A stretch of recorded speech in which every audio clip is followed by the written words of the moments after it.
Oke, selamat pagi semuanya. Selamat kembali berjumpa dengan saya Fauzi di sini. Ada dua hot topic yang menarik untuk diamati, di mana kemarin Chinese stock ya, beberapa saham-saham blue chip di China ini di Shanghai ini mengalami rally yang cukup luar biasa, menggila. Kemudian kemarin dan tadi juga crash kembali. Ini oil yang sudah terus menurun selama ini dan sekarang sudah rally ke 58. Alangkah senangnya ya bagi Anda yang sudah menghold position walaupun ada situasi rollover di situ, tapi saya kira ada potensi kenaikan yang cukup menarik dari formasi harga 44 dolar per barrel sekarang sudah di 58. Nah, dua berita ini yang sangat menarik di mana pergerakan saham-saham di Cina yang eh, tadi mengalami penurunan cukup deras itu terkait dengan stimulus dari pemerintah Cina, di mana Cina memberikan sebuah kebijakan ekonomi dari pemerintahnya yang menurut saya adalah itu harus dilakukan oleh negara lain. Yang pertama, China memberikan tingkat suku bunga rendah, memberikan stimulus kepada pasar perumahan, di mana kredit perumahan rakyat suku bunganya tidak boleh tinggi dari suku bunga acuan ya, memacu masyarakat untuk memiliki rumah dan tempat tinggal. Kemudian masyarakat penduduk akan happy, senang, jiwanya tenang ya, dengan keluarganya senang, bekerja pun senang ya, tingkat konsumsi pun tinggi, industri bisa bagus, manufaktur bisa baik. Apa yang dilakukan oleh pemerintah selama ini dengan membangun pabrik-pabrik baja, membangun industri, solar industri ya, tenaga energi dan lain sebagainya, sangat fantastis di China. Kemudian tetap mempertahankan suku bunga rendah yang banyak dikritik oleh pemerintah Amerika Serikat. Saya kira harusnya Amerika Serikat bercermin dari apa yang dilakukan oleh China. Yang dilakukan ini adalah benar-benar untuk mengangkat derajat dan kemampuan secara madani masyarakatnya, individunya, untuk semakin loyal dan semakin mencintai negaranya ya. Nah, kalau sebegitu masyarakatnya didukung, dibantu, distimulus oleh pemerintah, masyarakat pasti akan cinta dengan negaranya. Ya, saya kira ini eh, walaupun ada berita dari Reuters, dari BBC dan Business Insider yang melaporkan stok China itu mengalami penurunan, namun dari sisi berita yang miring ini saya melihat ada hal yang lebih positif di balik apa yang dilaporkan oleh publik. Kemudian apa yang terjadi di minyak mengalami penurunan, kemudian sekarang mengalami rally kembali, mengalami kenaikan, sudah di atas 56 dolar per barrel di settle. Laporan dari TheStreet.com dan USD Today. CBC.Canada juga melaporkan dari demand permintaan mata uang Kanada yang semakin menambah dari investasi rig minyak di Kanada. Selanjutnya ada 4 poin yang ingin saya sampaikan, di mana berita hangat dari Eropa terkait dengan Yunani yang katanya akan default, tapi ekonomi Uni Eropa dilaporkan masih saja bertahan kondisi yang flat dan belum mengalami tingkat risiko default, walaupun ada gambaran akan default, Yunani katanya demikian rupa. Namun sampai ini hari, data ekonomi di Uni Eropa still in persistent flat ya. Kemudian yang nomor 2, dari menguatnya mata uang dolar yang terus mengalami performa positif, dipandang ada risiko crash untuk US dollar dikarenakan ada opini publik terhadap penguatan ekonomi Cina ditopang dengan AIIB, Asian Investment Infrastructure Bank. Kemudian ada risiko-risiko plafon hutang Amerika Serikat yang terus mengalami pelebaran di sana, tapi membuktikan sampai detik ini hari mata uang dolar masih mata uang yang terkuat di dunia. Jadi ada sedikit eh, dualisme pemikiran para analis barangkali atau kita dalam menyikapi market, namun nanti kita akan lihat secara detail. Dan nomor 3, di mana minyak mentah komoditas ini sebagai komoditas penting dunia ini, kalau kita lihat grafiknya kemarin, sempat terpikir kepada kita apakah masa depan minyak mentah ini akan benar-benar hancur di bawah 40-an dolar per barrel, sempat terprediksi sampai di angka 20-an dolar per barrel, sehingga kita yang sebagai masyarakat, sebagai user atau konsumen ini seharusnya menikmati harga minyak yang lebih rendah dengan penurunan harga minyak mentah dunia. Namun pada saat kita membeli bahan bakar kendaraan ini yang sekarang sudah meningkat, menaik ya, nampaknya masa depan mobil listrik ini bisa juga menjadi sebuah alternatif pilihan kita atau kendaraan listrik lainnya yang tak perlu memiliki kesulitan-kesulitan masalah ketersediaan bahan bakar minyak dan gas ini. Ya, namun ini adalah sebuah opini dan hot topic yang sedang menjadi pemikiran banyak pihak dan institusi-institusi yang menggadang-gadang energi alternatif. Ya. Nomor 4, laporan dari Standard & Poor's 500 yang pergerakan sahamnya sepanjang masa rekor tertinggi ini, namun di data perusahaan yang termasuk terindeks di S&P 500 ini memiliki earning yang dibandingkan dengan tahun lalu menurun. Jadi tidak sesuai dengan apa yang kita lihat dengan mata, dengan kenyataannya ya. Di bawah itu ada grafik estimate earning growth, walaupun sekarang sudah sedang dalam masa earning, tapi laporan negatif earning dari S&P ini sedikit menjadi sebuah tanda bahwasanya laba-laba perusahaan yang dilaporkan positif selama ini di Amerika Serikat sekarang dalam kondisi yang sulit dikarenakan sesuatu hal yang akan kita lihat nanti ke depannya. Nah, Pak Dwi, barangkali peta data fundamental ini yang masih menyebabkan pergerakan mata uang dalam kondisi flat dari range daily. Kita akan lihat langsung dulu dari pergerakan mata uang New Zealand yang sedang bertengger di level 0,7690-an ya, terus meninggalkan level terendahnya. Walaupun ada estimasi New Zealand US dollar ini akan kembali ke 0,74, sehingga tingkat risiko kenaikan bagi posisi sell Anda atau posisi short Anda masih bisa diukur risikonya dengan skala kecil, penempatan di area titik tertinggi yang terakhir 3 hari terakhir di 0,7720-an atau di 0,7750-an sebagai level stop loss. Ya. Nanti kita lihat, bandingkan dengan real time data New Zealand ya. Ya, ini New Zealand US dollar dari time frame daily masih membentuk titik tertinggi yang terus meninggi dari titik tinggi sebelumnya. Dari channel juga ini sekarang formasinya membentuk formasi wedges. Saya kira formasi wedges adalah pattern yang memberikan indikasi bearish pattern jikalau market melewati garis trendline ya. Ini adalah rising wedge untuk mengukur di jangka pendek di time frame 4 jam seperti ini. Fibonacci pattern-nya kita bisa lihat market akan flat area di wilayah 61,8 di 0,754. Jikalau market closing time frame di 4 jam ini bermain di wilayah 0,7520-an, saya kira akan melanjutkan continuous pattern kembali ke 0,7400. Untuk New Zealand, saya kira dengan kenaikan secara extended rally daily ini berada di teritori 38,2%, sedikit lagi adalah area yang uncertainty, yang masih memiliki potensi rebound ataupun potensi ke trendline kembali.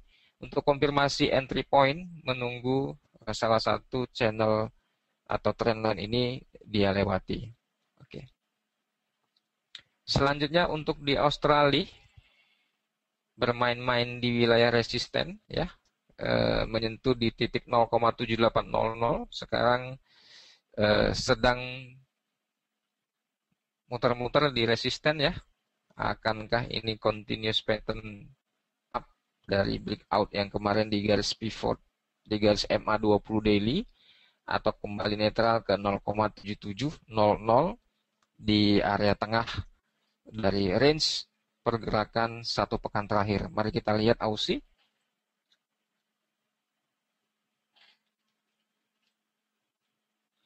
Ya, secara umum belum melewati wilayah area resisten top di angka 0,7887.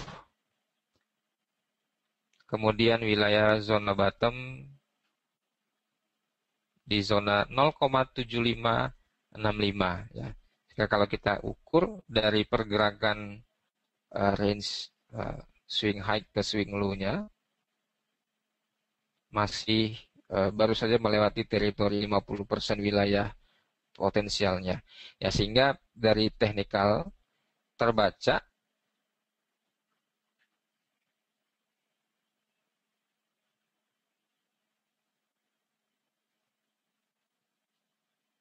ini terbaca wilayah incaran untuk Aussie ini berada di 0,76619. Nah, masih sempit pergerakannya, akan berada di kisaran topping wilayah area tanggal 9 April. Kalau kita lihat dari analisa teknikal lebih detail di sini, konfirmasi continuous bearish, closing price harga harus di bawah 0,7700 ya. Harus di bawah 0,7700 kurang lebih. Sekarang sudah di bawah 0,700 ya, sedang menunggu hari ini, closing daily hari ini harus di bawah wilayah 0,700. Dari time frame 4 jam terbaca area bearish confirm akan continuous jika market open daily di bawah atau di dalam area 61,8 dan 100% ini. Di wilayah ini open daily-nya akan menunjukkan market bearish untuk di Aussie. Sehingga kita membuat proyeksi akan terjadi penurunan seperti ini.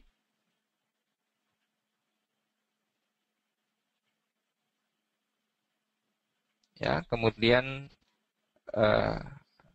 rebound ke area ini dan melanjutkan continuous bearish seterusnya sampai membentuk pola lanjutan sesuai dengan target jangka panjang kita Aussie di 0,7600 dan 0,7500. Pak Dwi, sebelum saya masuk ke Jepang ada tambahan barangkali? Saya kira di Australia dolar terhadap US dollar cukup menarik karena otoritas keuangan Stephen atau RBA, gubernur bank sentral mereka tetap menekan harga Australia lebih dalam lagi. Kemudian keputusan untuk penurunan tingkat suku bunga ke depan juga cukup baik kalau kita melihat tren yang terjadi di bearish Australia dolar terhadap US dollar. Saya kira tidak terlalu mengkhawatirkan. Kemudian dari penghitungan risiko juga tidak terlalu besar, Pak Puji. Ya, benar. Kenapa kita masih memprediksi bearish pattern? Walaupun di sini sudah ada formasi divergent untuk osilator MACD ya, sudah ada pola divergent di sini. Namun breakout atau resiko ini besar kemungkinan masih tekanannya negatif, disebabkan titik high-nya atau titik peak resistannya belum memberikan volume yang signifikan dari koreksi-koreksi pasar yang terjadi untuk di mata uang Aussie. Nah, oleh karena itu teman-teman semua, untuk di Aussie saya kira skenario buy on support dan sell on resistance ini masih menarik untuk mendapatkan potensi profit copi-copi di scalper teknik ya. Oke, kita lanjut. Di Jepang ya, di mana kemarin kita memberikan momentum di 119.00, di 118.80 adalah wilayah area incaran buyback untuk di USD Japanese Yen. Mari kita lihat real time price untuk di USD Yen. Ya, manis sekali ya Pak Dwi. Ini dari wilayah channel di sini. kemudian breakout ya.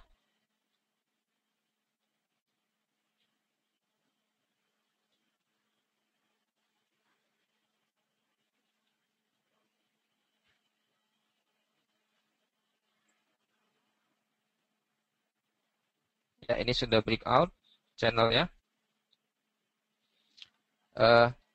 Tentu tinggal menunggu kembali wilayah breakout ini untuk posisi buyback bagi Anda yang telat kemarin membeli dolar yen di level 119.00. Ya, boleh menunggu kembali untuk koreksi marketnya di area 119.12 atau menunggu harga yang paling cantik di 118.89 untuk di USD yen. Nah, saya kira belum ada perubahan-perubahan lebih ataupun kejutan-kejutan dari statement petinggi moneter Jepang yang masih memberikan efek sideways untuk di yen. Walaupun sudah nampak breakout channel untuk target upping-nya, target kenaikan untuk di yen, saya kira juga masih terbatas, tidak begitu banyak. Walaupun kita memberikan estimasi cukup lebar di sini kenaikannya, namun wilayah 120 dan 120.68 adalah konfirmasi market continuous up untuk di USD yen. Selanjutnya di pound sterling juga masih mengalami koreksi kembali di wilayah 1.48 saya kira. Ya, sudah di 1.48. Dari wilayah resisten kemarin kita mengukur menjadi incaran harga, akan kembali ke level tengah di 1.48 di kuartal kedua ini sebelum nantinya ada perubahan skenario global dari pelemahan pound sterling ataupun rebound untuk di pound sterling dengan gradual peningkatan 100 poin dari 1.48, 1.49 dan 1.5. Sehingga risiko untuk kembali ke angka tengah 1.4800 masih mungkin terjadi. Kita lihat di market pound sterling dari swing high yang terjadi terakhir kenaikan ini ya. Kenaikan terakhir yang cukup menjadi ukuran kita dari analisa teknikal. Posisi koreksi enter point untuk di GBP rekomendasi kita adalah berada di wilayah 1.4750-an berada di garis merah ini dengan batasan stop loss di wilayah bottom ini. Ini adalah wilayah zona yang menjadi konfirmasi market akan mengalami bearish pattern jika tidak melewati garis harga 1.4680-an akan terjadi rebound dengan pola ABC ya. Pola ABC-nya 1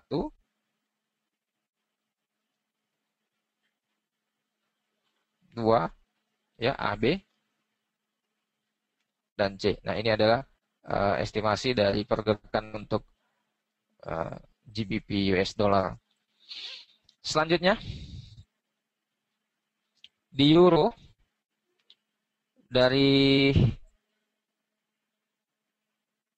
lower band yang sudah dia tinggalkan 1.0600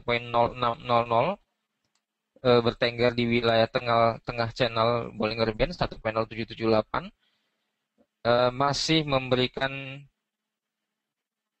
efek sideways dari obligasi Uni Eropa yang digadang-gadang ini menarik untuk menjadi investasi, kemudian risiko default di Yunani masih akan memberikan tekanan fluktuasi mata uang euro ini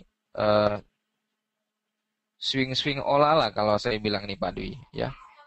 Atau boleh kita katakan masih dalam area flat di mana range pergerakan terbesar sebelumnya ini bearish kemudian mengalami koreksi kalau kita ukur dari level ini tepat sekali di wilayah 61,8 penempatan sell limit sehingga saya masih memperkirakan secara overall untuk di euro adalah trennya masih bearish, masih turun. Kenapa demikian? Karena ada formasi double top di sini yang terus menjadi tahanan. Kemudian konfirmasi open daily-nya tidak berada di atas 61,8%, sehingga keyakinan kita untuk mata uang euro secara mantap dengan confident level 80%, euro akan masih menuju target pertama penyentuhan di wilayah 1.0500, untuk lebih lanjut 1.04. Saya kira investor masih belum berani mengambil resiko untuk posisi hold buy euro, dikarenakan masih simpang siurnya antara kenaikan saham dari negara berkembang Cina kemarin mengalami penurunan, sekarang sudah melirik dari pergerakan saham-saham yang bergerak di pertambangan dan perminyakan. Ya, saya kira investor sedang mengalihkan aliran modalnya ke perusahaan-perusahaan yang berbasis perminyakan, ya. Sehingga akan ada cash outflow dan cash inflow dari dua segmen yang berbeda. Cash outflow tentunya dari obligasi Uni Eropa dan pasar modal, masuk ke cash inflow ke perusahaan-perusahaan yang berbasis perminyakan. Ya, oleh karena itu saya masih melihat ada aliran modal yang cukup deras ke perusahaan-perusahaan perminyakan yang ada di muka bumi ini, sehingga depannya untuk minyak saya kira tetap akan melewati tetap di atas $50 per barrel. Jadi kita akan memberikan acuan level harga psikologi support adalah di $50 per barrel. Demikian Pak Dwi, morning briefing dari Medan bisa disimpulkan. Terima kasih. Untuk oil, kesimpulan yang bisa didapatkan yang terdekat, prediksi terakhir dari Pak Fauji menyatakan bahwa oil mendapatkan support di $50 per barrel. Kemudian saat ini berada di angka 57.1, mendekati ke angka $60 per barrel. Kemudian pergerakan yang terjadi masih dipercaya merupakan cash inflow yang berdasarkan dari keluarnya saham-saham atau meruginya saham-saham, sebagian saham dari pasaran, sehingga memasuki pembelian di saham-saham berbasiskan oil atau energi ini. Kemudian paling tidak ada beberapa pokok penting yang ada di morning briefing kali ini mengenai masalah China stock fall, disebabkan oleh kebijakan untuk mempermudah kredit di berbagai bidang finansial, kemudian juga stimulus yang terus berlanjut di China. Kemudian US dollar terlihat beresiko untuk crash disebabkan oleh tingginya pergerakan harga dolar sementara ini. Untuk currency, untuk New Zealand dollar, formasi yang terbaca adalah rising wages, yang mengindikasikan apabila terjadi breakout salah satu resistance maupun support, maka akan terjadi tren bearish atau bullish. Namun terlihat untuk sementara ini lebih condong ke tren bearish. Kemudian target untuk ke 0.74 terbuka apabila harga breakout ke wilayah 0.77. Kemudian dengan chart 4 jam Australia dollar terhadap US dollar, apabila kita menarik garis range antara harga tertinggi dan terendah, kemudian kita dapatkan angka 50%. Australia dollar terhadap US dollar masih terbuka luas untuk bearish. Kemudian terbaca juga bahwa harga di 0.766 merupakan target utama untuk penurunan, di samping fundamental yang terjadi di Australia dollar yang menyatakan bahwa harga saat ini masih dirasa masih cukup kuat. Kemudian juga kebijakan penurunan tingkat suku bunga ke depannya untuk dalam waktu dekat ini kemungkinan akan dilaksanakan, sehingga membawa pengaruh terhadap pergerakan Aussie yang bearish ke depannya, juga membantu analisa teknikal kita. Kemudian di dolar yen terlihat angka resisten 120 hingga ke 120.68. Siap-siap untuk pengambilan posisi sell apabila terjadi di harga tersebut. Kemudian harga support terbaca di 119.42. Pound sterling juga sama, terlihat bearish, masih tetap ada. Kemudian euro terhadap US dollar, berita yang terjadi hari ini, kekhawatiran terhadap defaultnya Yunani, keluarnya Yunani dari zona Eropa, juga memberikan pengaruh yang cukup signifikan terhadap pergerakan harga euro. Kemudian harga saat ini masih juga terbaca di bawah angka 38,2% dari harga range yang terjadi, angka tertinggi dan rendah dari swing yang terakhir. Kemudian juga formasi double top memberikan sinyal bahwa penekanan harga euro masih akan terus berlanjut.